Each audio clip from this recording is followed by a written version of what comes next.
What's up, everybody? This is Steve Sterlacci, and today we are looking at part 2 of my Chibson conversion.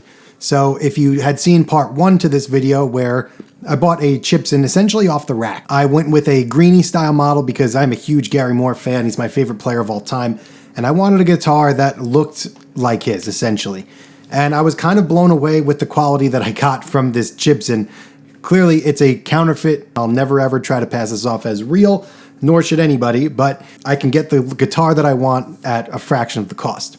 So I paid $380 for this guitar, and stock, it actually came really great. I'm kind of getting more and more impressed with it the more I play it. I really, really like the way it is. It's a nitro finish, lightly relic. It's more of like a satin.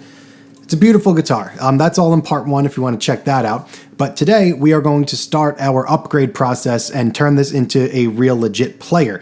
And the star of today's show is going to be the Faber ABR conversion kit that I got from Corsa Faber. And they also sent this out for this video, so they are sponsoring. So thank you to Corsa Faber. I highly recommend you guys check them out if you have any type of Les Paul guitar or a Nashville or ABR. They make really great premium upgraded pieces for your guitars. And one of their flagship features is called the Tone Lock. And they have a Tone Lock bridge and tailpiece sold as a set that basically lock the bridge and the tailpiece into the guitar so that you don't have to worry about any flimsy pieces dangling around. Everything locks into place and is super solid and is a definite upgrade. Today, we are going to install the Faber kit for the imports. Now, this is a little tricky because there's no exact science, so there's no exact matchup for this one because this guitar in particular isn't your run-of-the-mill Epiphone style. It's kind of their own thing, and definitely worth noting these are not made in the Epiphone factory or anywhere near that. I had a lot of questions about that in the first one. These have nothing to do with Epiphone, and they're not even similar to Epiphones in my opinion. So for today, let's do it. I already started taking off the strings, and I took off the bridge here, and there's just a clear difference between this. So here's the bridge. You can see it's super shiny and kind of cheap looking in my opinion. And it's rather light, and you can kind of feel some pieces moving around. It's not super solid, whereas compared to the Faber,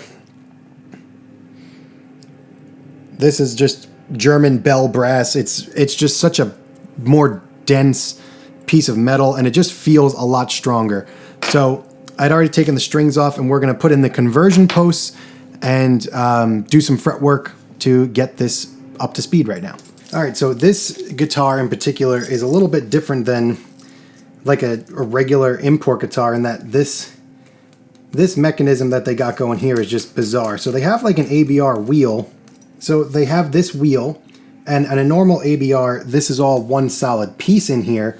But for some reason on this particular fake one, these are actually separate threads. So there's the piece that mounts into the body, and then this that you can even see wiggles a little bit, has a little bit of a play. So in my opinion, that's going to decrease resonance and sustain. So typically on a Faber, if you're replacing a piece, they have this really cool tool that you just screw in to the vacated hole, and it'll actually pull this piece out and make life a lot easier. But for today, for this, I'm going to kind of have to manually pull these out because these pieces just unscrew out, and then I can't really get into this hole. So I'm going to keep the thread in there, and I'm just going to give these a pull, and hopefully can get them out pretty easily.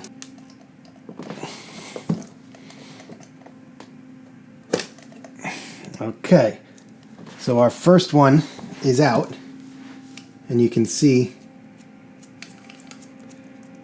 how this unscrews, and it's like that. And this is what we're going to replace it with, the Faber version, where this is all one piece, again, of German bell brass that is going to be seated in the same spot. And it's going to give us a lot more resonance, a lot less moving parts. So to clarify that, this being screwed into here, very loose and wiggly, where this is all one solid piece, and that's going to be the big game changer when we install this. Let's get that second one out.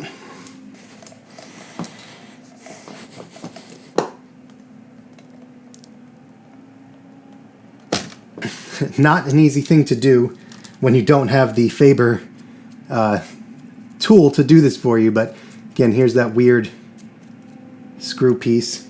And one thing to double check is that you have enough clearance going down into this hole for the Faber version to fit. So just checking, I've got that much clearance and I've got just about that much on the Faber, so it looks like this is going to be a perfect fit. Yep, just enough room. So now you see these don't exactly totally fit right off the bat. And this is where things get a little scary, because we need to hammer this in. And this is quite a nerve-wracking process, because you don't want to be hammering into your guitar. Obviously, that's nobody's dream, but it's going to be worth it. So you get the Faber in place, and then you just slide this little gadget on here. And now you're going to take your hammer, and we're just going to tap this in. Minimal pressure, doesn't take a lot.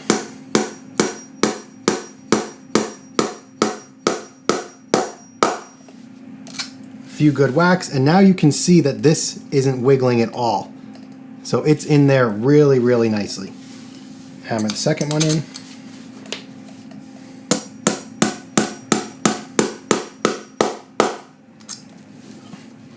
And you see these are almost flush with the bottom. And those are not going to go anywhere. And now the Faber will just sit right on top of these.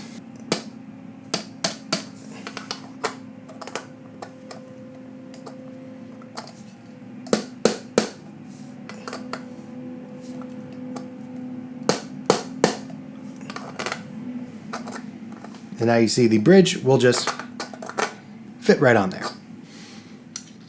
Now we put our wheels on.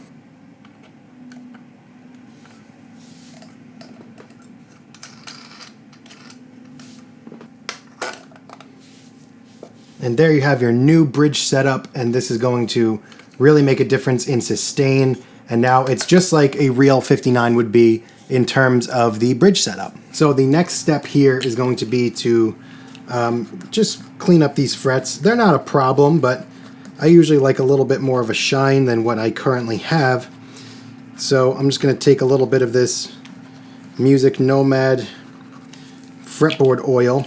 This is F1 oil that you can get from Music Nomad. I'll put links below. And I'm going to use some quadruple O steel wool and just go over the frets and give them a nice once over.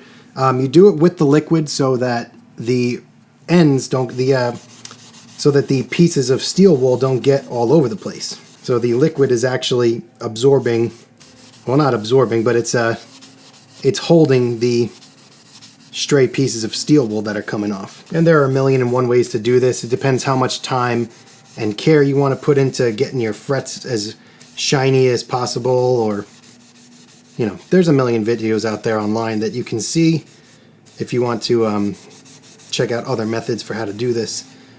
But here's what I like to do when I just want to get it done and get it out the door. And this will get out any scratchiness or any weird stuff that you might feel on your frets, especially, you know, these import guitars kind of come really dirty, like the metal that they put on here. It's pretty nasty sometimes, even when you just clean it for the first time. It gets very, a lot of black comes off when you first clean these off. So I'm just going to do a down and back pass. I mean, even just looking through these, this could probably really use a real crown and polish.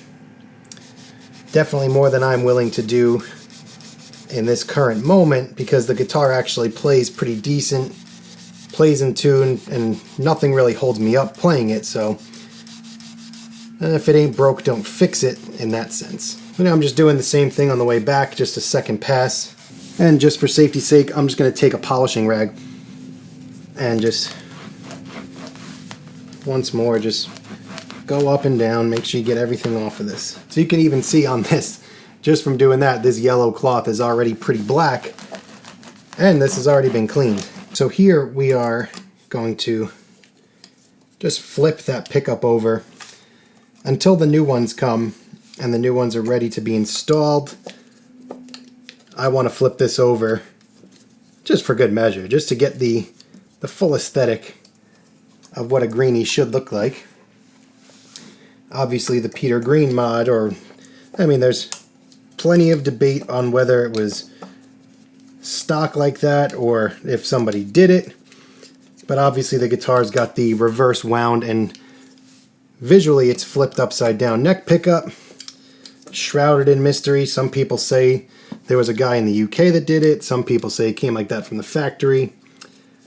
I guess only Peter Green and Gary Moore know the actual truth of what happened. I actually think that Gary Moore says that a guy in the UK did it before he passed, but I've also heard experts say that there's no way that it was done by a person, that it came like that from the factory. So I guess we'll never know at this point. And so from my angle here, you could see in the pickup route here, it kind of looks like a bunch of layers. But you could see that there's, it's not exactly a real flame maple top. I mean, that top looks pretty thick. I don't know. It's like 3 pieces. How many pieces do you see there? It looks like 1, 2, and 3 into the body. So maybe it's a thinner flame veneer. I mean, even here, am I looking at a very thin veneer followed by a maple cap, and then it looks like the mahogany? I mean, that's what I would hope that you're getting with these. Interestingly enough, too, look at this. There is a body route for a long tenon, but there is clearly no long tenon on the inside of this. Interesting. This is a very interesting guitar. Alright, so pickup's out, and we're just going to flip it over. This is probably one of my least favorite things to do on a guitar, is putting the freaking pickup back in the pickup ring. I am just so bad at this. I don't know if there's some type of magic to this that I just don't possess. If you have any tips for that, don't be afraid to let me know what you got in the comments, because this is always a pain in the butt for me to do. And of course, I'm just going to redo this whole thing when I put the new pickups in.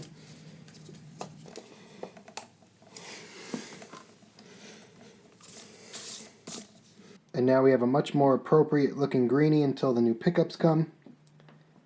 And I can't wait till they do. I'm going to string it up and keep it as is until they get in.